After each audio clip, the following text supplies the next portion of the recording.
우리는 오늘 이 아람의 장군이 이 입으로 했더니 어찌 그런 일이, 어찌 이런 일이. 하나님 앞에서 우리가 하나님의 능력으로 역사되는 그러한 일들, 우리가 믿음 생활에 있어서의 이 중요한 이 하나님의 약속의 말씀에 대한 이 신뢰를 다시 한번 생각하고 다짐하는 그런 은혜의 시간 되기를 바랍니다. 이스라엘은 12지파로 솔로몬 왕 때까지는 한 민족 한 나라로 그렇게 살았습니다. 솔로몬이 죽은 후 나라가 둘로 갈라져서 하나는 유다 지파를 중심으로 한 남왕국을 이루어서 예루살렘을 수도로 삼고 살았습니다. 또 나머지 11지파는 북왕국을 이루어서 사마리아를 수도로 삼고 그렇게 살았습니다. 이때의 북이스라엘의 왕은 아합의 아들 여호람이었습니다. 이 사람은 12년 동안을 치리하였는데요. 이 북왕국 수도인 사마리아에 심한 기근이 임했습니다. 이유인즉슨 아람 군대가 쳐들어와서 사마리아 성을 에워싸고 있었기 때문입니다. 우리가 아는 대로 양식을 구하려면 논밭으로 나가고 어디로 다른 타 지역으로도 가서 이렇게 저렇게 물물 교환도 하고 사도 오고 해야 되잖아요. 그런데 성이 에워싸서 두 겹, 세 겹으로 이렇게 에워싸서 있으면 바깥으로 나가지 못하니까 성중에 저장되어 있던 것을 먹고 나면은 양식이 똑 떨어지는 것입니다. 그래서 아무리 난공불락으로 잘 지어놓은 성곽이라 할지라도 안에 양식이 떨어지면 스스로 항복하고 놓을 수밖에 없는 그런 때였습니다. 아람 군대는 당시 다메섹 지방을 근거지로 살아가던 약탈의 민족, 전쟁을 통해서 아람이라든지 아수르 같은 이런 나라들은 수많은 나라를 침략해서 그것으로 그들은 부강한 나라를 이루고 이렇게 살았습니다. 그들이 쳐들어와서 사마리아 성을 완전히 에워싸고는 항복하기만을 기다리고 있었습니다. 이스라엘은 두려움과 기간에 사로잡혀서 어떻게 해볼 방법이 없었습니다. 주의 백성들은 이러한 절체절명의 위기상황일 때 하나님을 굳게 의뢰해야 될 줄로 믿습니다.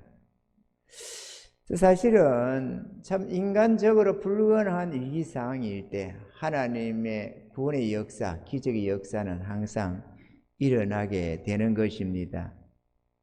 우리 신앙인들에게는 이 같은 때가 종종 필요해집니다. 왜냐하면 이런 시련과 하나님의 역사, 하나님의 기적들을 통해서 우리의 믿음은 자라게 되고 또 그렇게 해서 하나님의 은혜를 더욱 맛보며 살 수가 있게 되는 것입니다. 하나님의 기적은 평안하고 안정적인 때보다도 이런 위기의 상황 때에 항상 하나님의 역사가 일어나는 것입니다. 옛날에 국민일보에 게재되고 했던 그 책이 들어 있었는데 역경은 신의 열매 이렇게 해서 있었습니다.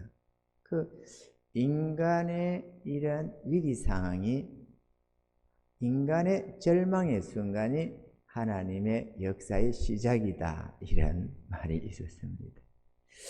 이스라엘이 이런 위기에 빠져 있을 때 선지자 엘리사가 예언을 했습니다. 1절에 엘리사가 가로되 여호와의 말씀을 들을지어다. 여호와께서 가라사대 내일 이맘때에 사마리아 성문에서 고운 가루 한 서아에 한 세겔을 하고 보리 두 서아에 한 세겔을 하리라 하셨느니라. 이 말씀은 내일이면 하나님이 내일 이맘때, 그러니까 내일 이맘때 안에는 하나님이 이 땅에 개입하셔서 이 지역에 평화가 임하고 또 양식이 제대로 공급이 될 것이다. 그것도 풍성이 되어질 것이다. 라는 것을 말씀하고 있는 것입니다.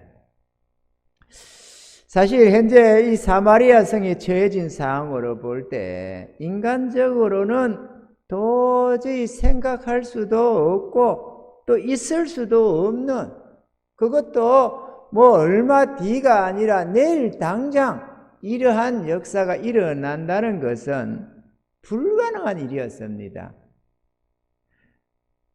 믿음 없는 자들은 이런 하나님의 말씀들에 대해서 불신을 가지게 되고 하나님을 못 믿어합니다. 에이, 그런 게 어디 있어, 이렇게 말이죠. 네, 우리 하나님은 살아계셔서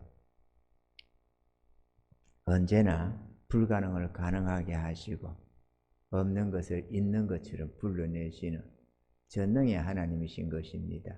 아멘이죠. 그러니까 우리 인간의 이성으로 믿음 생활을 하는 게 아니고 하나님의 약속에 대한 신뢰로 믿음 생활을 해간다는 사실을 우리가 알아야 합니다. 아멘이죠. 우리 이성으로 생각하는 이해되는 믿음이라면 하나님이 우리 한계 안으로 내려와야 되는 것인데 그거야말로 믿음 생활은 아니죠. 우리가 하나님의 전능하심을 믿고 그 말씀에 의지해서 우리가 믿음으로 살아갈 때에 그 기적의 하나님, 능력의 하나님, 축복의 하나님이 약속대로 우리에게 은혜를 베풀어 주시는 것입니다. 2절에 보면 여호와께서 하늘에 창을 내신들 어찌 이런 일이 있으리요? 라고 이 장관이 말을 했습니다. 엘리사가 선지자이라는 것은 누구든지 잘 다 알고 있었습니다. 이 장관도 저는 하나님의 선지자라고 생각했기 때문에 지금 왕을 모시고 이 위기 상황에 엘리사 선지자를 찾아온 것 아니겠어요? 그런데 엘리사의 이 말이 내일 이맘때 사마리아 성문에서 이런 일이 있을 것이라고 하는 그 말에 아무리 생각을 해도 현실적으로 불가능한, 현실성이 없는 그러한 예언이었습니다. 우리가 엘리사가 내 생각에는 이래 될 거다, 걱정 마라 이랬다면 우리가 사람의 말을 어떻게 믿습니까마는 여호와께서 가라사대 이렇게 말씀하셨느니라 라고 한다면 그거는 사람의 말이 아니기 때문에 선지자의 말이 아니라 사람의 말이 아니라 하나님의 약속이기 때문에 우리는 믿을 수가 있는 것입니다. 아멘이죠. 하지만 이 장관은 자기 생각에 불가능하다 싶어서 그것을 불신했고 이런 말미암아 스스로 책망을 받고 저주가 되는 그런 삶이 되었습니다. 하나님의 말씀은 믿음으로 받으면 언제나 우리의 삶에 소망이 되고 축복이 되는 것입니다. 아멘이죠? 우리는 참 연약합니다. 그렇지만 하나님의 약속의 말씀을 붙들고 의지하면 강력한 힘이 생겨납니다. 하나님의 말씀, 이 종이 한 장도 그냥 한 장으로 있을 때는 쭉 찢어버릴 수 있지만 그게 어떤 철판 같은 데 딱 붙어 있으면 찢어지지가 않습니다. 우리는 연약한 존재지만 하나님이 약속에 딱 붙어 있으면 절대로 무너지지 않고 흔들지 않고 망하지 않는다는 사실입니다. 그러므로 주의 약속을 붙드셔야 됩니다. 아멘이죠?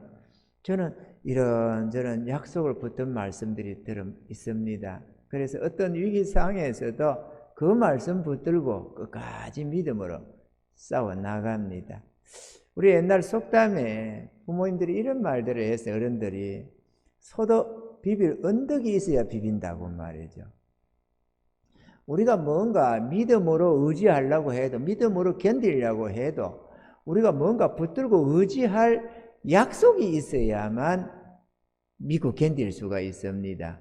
우리가 끝까지 믿고 견딜 수 있는 변치 아니하는 능력의 말씀, 진리의 말씀이 바로 우리 하나님의 말씀입니다. 그러므로 성경을 가까이 해서 읽으시고, 또 성경 속에서 마음에 확 와닿는 말씀들이 있으면 밑줄도 끊고 이래가지고 마음에 새기시기 바랍니다. 할렐루야. 글자를 써서 놓기도 하고 보기도 하고 새기기도 하고 이런저런 해서 그 말씀을 묵상하고 암기하고 그래가지고 붙들고 의지하고 하면은 처음에는 우리가 말씀을 붙듭니다. 내가 하나님 앞에 말씀대로 살아보겠다고, 주의 뜻을 따르겠다고, 순종하겠다고 내가 하나님의 말씀을 이렇게 붙들게 되는데요, 이 말씀을 내가 붙들고 나면 나중에는 내가 하나님 말씀을 붙드는 게 아니라 그 말씀이 나를 든든히 지켜주십니다. 나의 삶에 완전한 지혜요 능력으로 역사를 하기 시작하는 것입니다. 그러므로 주의 말씀을 붙드시기 바랍니다. 할렐루야. 저와 여러분들은 하나님의 전지전능하심을 항상 기억하고 어떠한 상황에서도 하나님의 약속을 불신하지 말고 굳게 믿고 인내로 승리하시길 바랍니다. 본문 3절 4절에 보면 문둥이 4사람이 이제 등장을 하게 합니다. 하나님의 이 역사를 이루어 가는데 문둥이를 들어 썼습니다. 열왕기하 7장 3절로 4절에 보면 성문 어귀에 문둥이 4사람이 있더니 서로 말하되 우리가 어찌하여 여기 앉아서 죽기를 기다리랴. 우리가 성에 들어가고자 할지라도 성중은 줄이니 우리가 거기서 죽을 것이요 여기 앉아 있어도 죽을지라. 그런즉 우리가 가서 아람 군대에게 항복하자. 저희가 우리를 살려두면 살려니와 우리를 죽이면 죽을 따름이라 하고. 이들이 그렇게 해서 황혼 무렵에 아람 진으로 갔다고 되어 있습니다. 이때 당시에 기근이 얼마나 심했는지 이 문둥이들 묵을 것은 고사하고 성중이 줄여서 이 나귀 머리 하나에도 은 80세겔이나 했다고 기록을 하고 있습니다. 은 80세겔이 도대체 얼마냐? 얼마나 큰 금액인데 나귀 머리 하나에 뭐 그렇다고 기록을 했을까? 이렇게 됩니다만은 힘 잘 쓸 수 있는 장정한 사람의 금액이 노예로 살 수 있는 금액이 은 30세겔이었습니다. 은 80세겔이면 장정 3사람 가까이를 살 수 있는 금액이라는 걸 생각할 때 그것도 한 달 사용하는 나는 1년을 뭐 쓰는 임금이 아닙니다. 나의 노예로 나의 재산으로 사는 금액이 그랬다는 것을 우리가 생각해 본다면 이 금액이 얼마나 큰 금액인가. 뭐 소대가리 하나가 뭐라고, 소대가리도 아닙니다. 이게 나귀 대가리입니다. 소대가리도 못한 나귀 대가리. 뭐 대단히 물게 있다고 그게 노비 장정 3사람을 살 만한 돈을 주고 사야 되느냐고, 대가리 하나를. 얼마나 처절한 상황인가 하는 것을 우리가 알 수가 있는 대목입니다. 6장 28절에 보면은 여인들이 자기 자식들을 삶아 먹고 오늘 내 살 자식 먹고 내일 네 자식 먹자 이래가 약속을 하고 삶아 먹고는 다음날 먹자고 하니까 상대방 여인 보고 네 자식 내놔라 우리가 삶아 먹자고 하니까 안 된다고 숨겨버리고 이래가지고 왕을 붙잡고는 도와달라고 나 너무 억울하다고, 내 자식 삶아 먹어서 억울하다는 게 아니고 내 먹고 지 거는 안 내놓는다고 지금 억울해하고 하는 장면을 우리가 볼 수 있는데 얼마나 이 아내가 지금 처절하다는 사실을 우리가 알 수 있는 대목이기도 합니다. 아합의 아들 여호람 왕은 악한 왕으로 기록이 되고 있습니다. 그래서 우상 숭배에 빠져 있는 자기 백성을 하나님이 건실히 징계하셔서 이제 이스라엘을 구원하시고는 우상 숭배에 빠져 있는 자기 백성들로 하여금 자기 하나님을 믿고 의지하는 그런 삶으로 돌이키게 하시려고 하나님은 이 문둥이 네 사람을 들어 사용해서 이스라엘을 구원하시고 또 이스라엘의 이 교만과 불신을 책망하고자 하셨던 것입니다. 이 문둥이들이 죽을 각오로 이제 아람 진영으로 들어갔습니다. 들어는 죽으면 죽으리라 이렇게 에스더처럼 그랬다는데, 이건 죽으면 죽으리가 아니고 이래도 죽고 저래도 죽는데 그냥 어쩔 수 없이 아람 진으로 끄덕끄덕 살아보겠다고, 죽으면 죽으리가 아니고 살아보겠다고 그들은 가고 있었습니다. 근데 막상 아람 진영에 딱 가보니까 군대도 없고 진영은 그대로 있는데 온갖 음식들과 보물들이 있다는 것이죠. 그래서 허겁지겁 배가 고프니까 실컷 먹고 또 안에 있는 이런저런 보물들, 금부치도 있을 수도 있고 이런저런 옷이며 뭐며, 왜냐하면 이 군대들이 오늘날처럼 전투에 갔다가 어떻게 참여했다가 돌아오고 이 개념이 아니고 그들은 1년이고 2년이고 3년이고 그냥 거기서 버티고 있는 거죠. 그러니까 옷들도 그냥 다 챙겨가고 심지어는 약대도 끌고 가고, 좌우지간에 그때 당시에 군대가 오늘날의 군대하고 좀 차원이 달라서 말이죠. 그렇게 가가지고 죽치고 있으면서 항복할 때까지 그냥 죽치고 바깥에 둘러서서 그냥 술도 마시고 좌우지간에 그렇게 그냥 살림을 살고 있는 자들이었기 때문에 온갖 것이 거기에 있었던 것입니다. 그래서 이들은 그걸 먹고 마십니다. 왕하 7장 6절로 7절에 보면은 이렇게 기록이 되고 있습니다.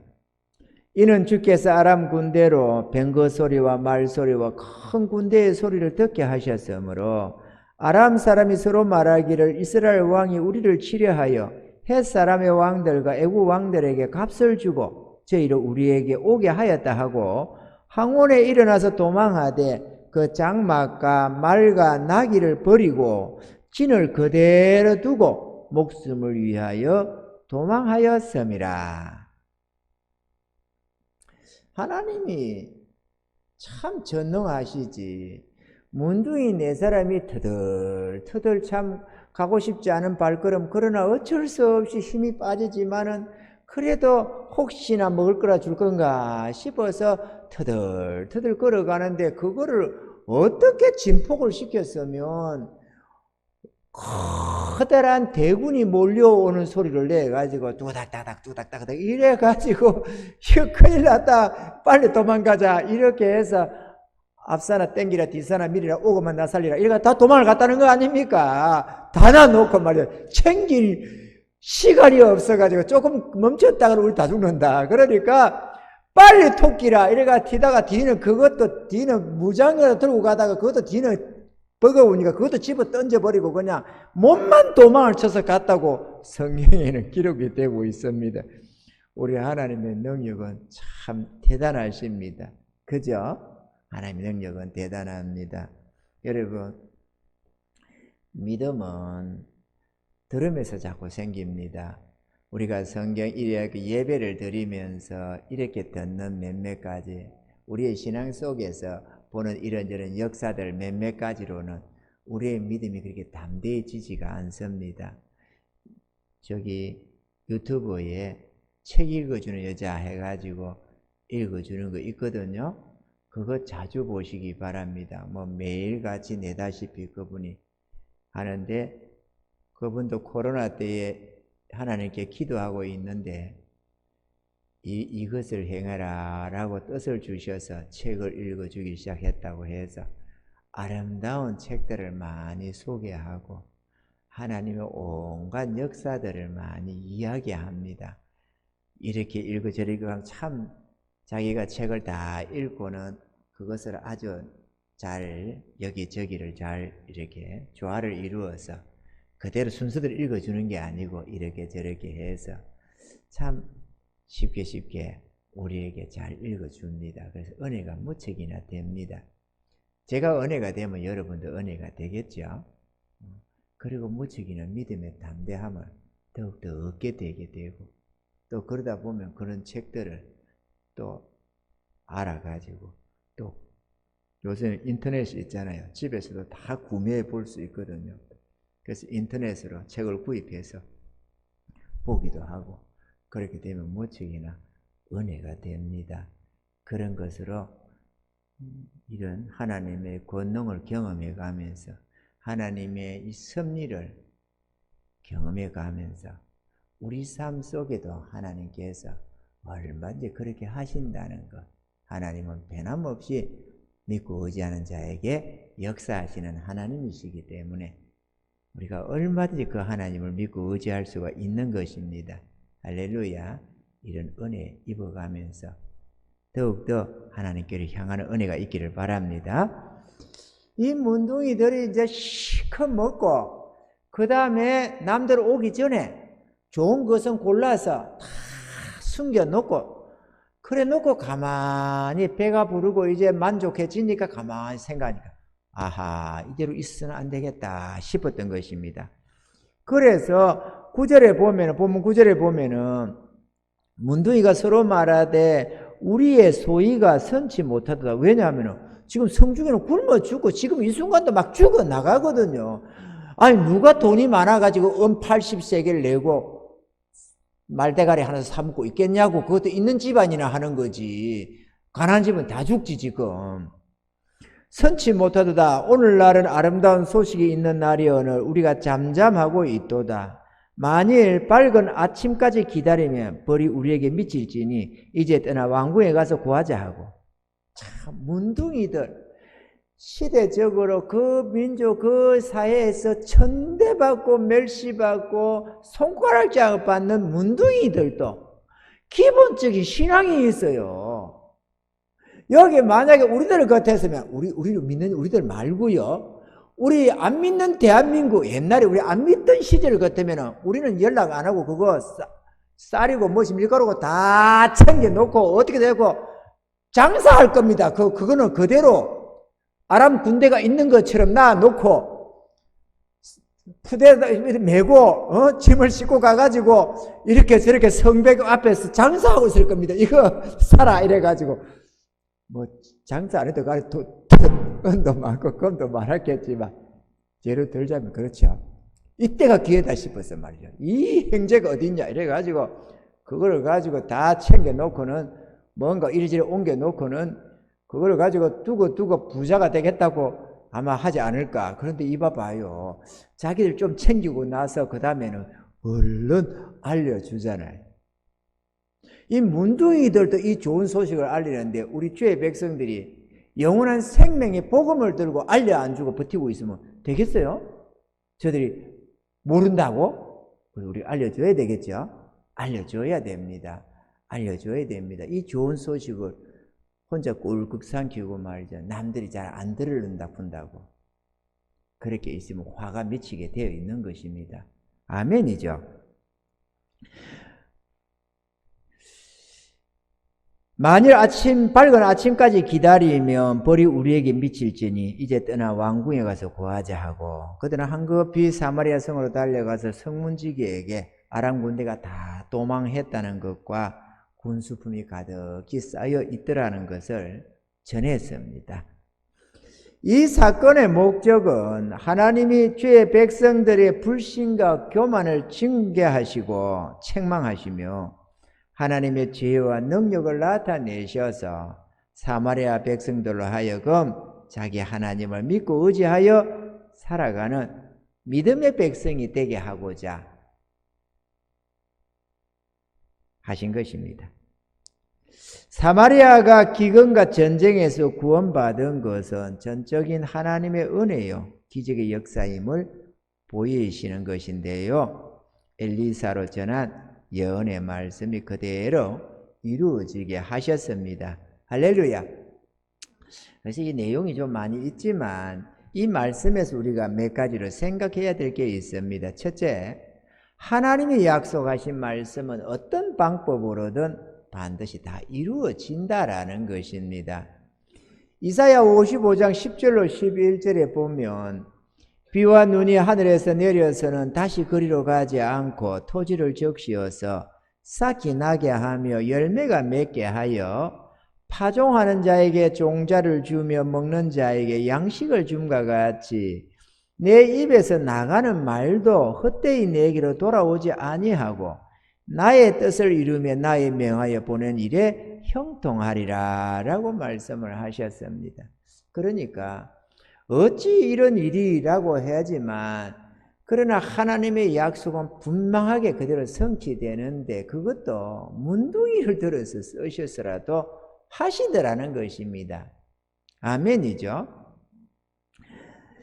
그런 것처럼 비와 눈이 내렸는데 아무 결과 없이 다시 공중으로 돌아가는 법이 없잖아요. 그것이 내려오면 비가 눈이 왜 옵니까?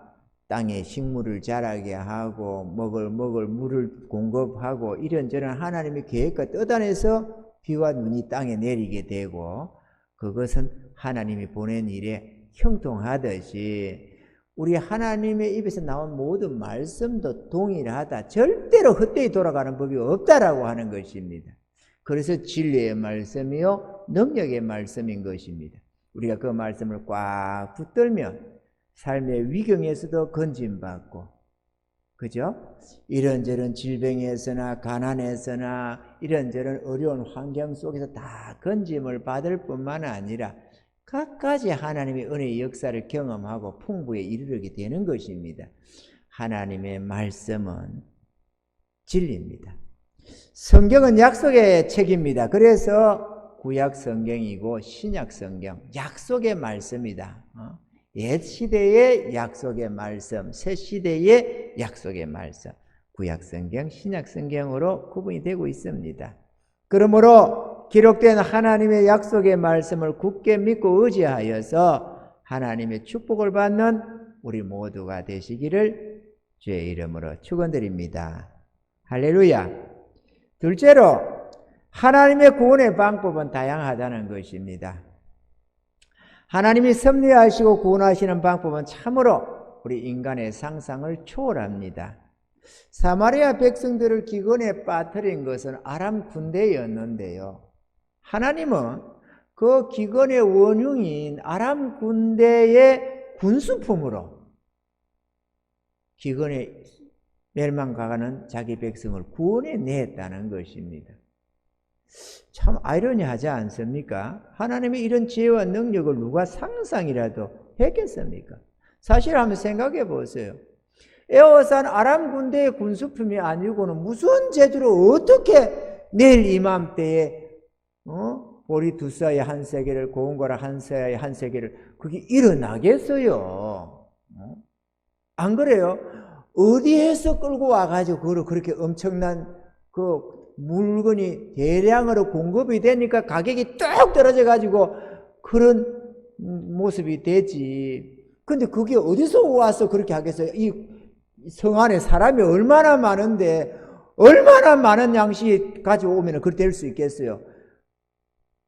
될 수 있는 방법은 가만히 생각하면 딱 한 가지밖에 없어요. 그 둘러싸고 있는 그 한없는 많은 군사들의 군비 외에는 그 저장되어 있는 그 군수품 외에는 다른 방법이 없었을 것 같아요. 그죠? 엘리사의 전한 그 하나님의 말씀을 그대로 믿고 가만히 있어보자. 그러면 하나님이 어떻게 해서 섭리의 하나님이 그렇다고 만나처럼 하늘에서 내리지는 않을 것 아니겠어요? 무슨 광야라고 말이야. 하늘에서 내리겠습니까? 하시고자 하면 할 수도 있겠지만. 그래서 인간적인 생각의 한계 안에서 가만히 있어봐. 그러면은 사방 몇 리 안에 이런 양식이 어디 있지? 그러면 아람 군대에 그것밖에 없었어요. 참 전능하신 하나님이시지. 시편 50편 15절에 보면 환난 날에 나를 부르라 내가 너를 건지리니 내가 나를 영화롭게 하리로다 이렇게 말씀을 하셨고 우리 잠언서 3장 5절로 6절에 너는 마음을 다하여 여호와를 의뢰하고 내 명철을 의지하지 말라. 너는 범사에 그를 인정하라. 그리하면 내 길을 지도하시리라. 이렇게 말씀도 하셨습니다. 그러므로 우리들은 내 생각을 버리고 오직 하나님의 지혜와 능력에 의지해서 살아가시는 믿음의 백성들이 다 되시길 바랍니다. 아멘이죠? 우리의 사사로운 어떤 생각과 지혜를 의지하지 말고 언제나 성경 말씀을 믿음으로 붙들고 살아가시는 그런 믿음의 사람들, 그런 은혜가 있기를 바랍니다. 마지막 세 번째로 하나님은 누구든지 들어 사용하실 수 있다는 것을 보여주십니다. 하나님은 아무짝에도 쓸모없고 능력 없는 이 문둥이들을 들어서 사용하셨다는 것입니다. 대단한 장수, 능력이 있는 어떤 군대를 이용해서 이스라엘을 구원해낸 게 아니고 그것들도 아무도 관심도 두지 않는 문둥이 네 사람을 들어서 이 위대한 역사를 이룰 수 있었다는 것. 그것은 하나님이 얼마나 위대하신 분이신가 하는 것을 알 수 있게 합니다. 아멘이죠. 문둥이가 무슨 능력이 있습니까? 지혜가 있습니까? 별 볼일 없어요. 자기도 자기 목숨 하나 유지가 안 돼가지고 이래도 죽고 저래 죽을 거 저 한 가보자 싶어서 가던 그들 아닙니까? 그들을 들어서도 이렇게 위대한 역사를 이룰 수 있다면 하나님이 능치 못할 일이 어디 있겠느냐라는 것을 우리가 생각해 봐야 합니다. 이 문둥이들도 자신들이 하나님의 손에 들려 쓰임받고 있는 줄은 전혀 몰랐습니다. 그들이 남들보다 더 잘났으나 능력이 있어서 그렇게 중요한 사역에 쓰인 것이 아니라는 사실입니다.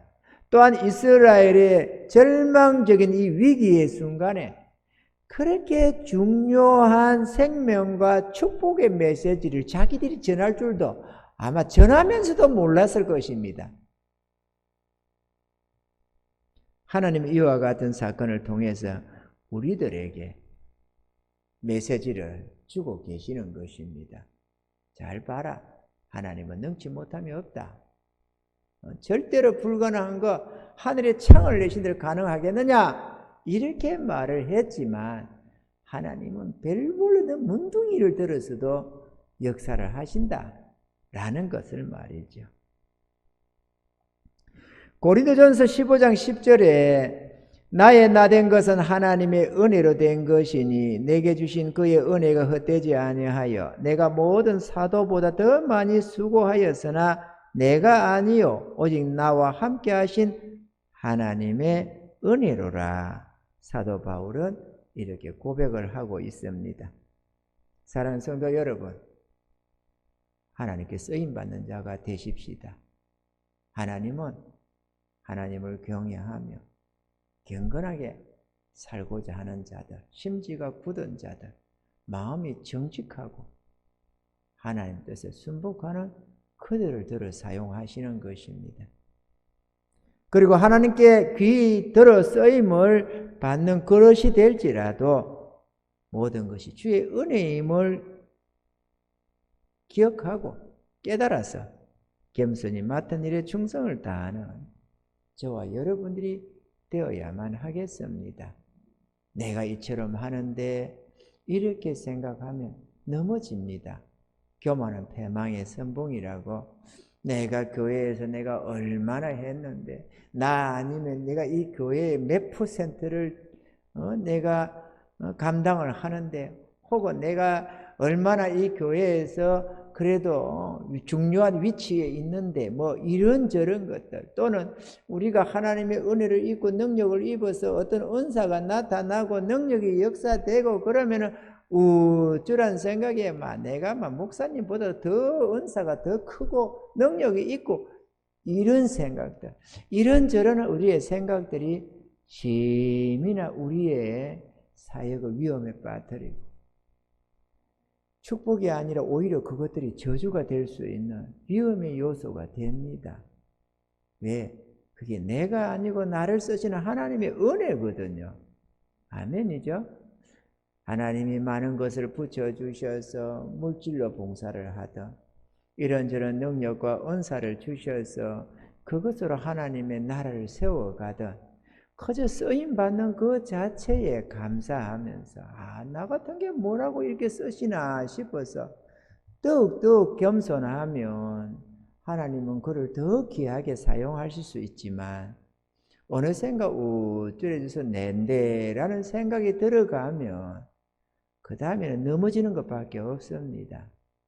이 땅에 능력 입은 자들은 참 많았습니다.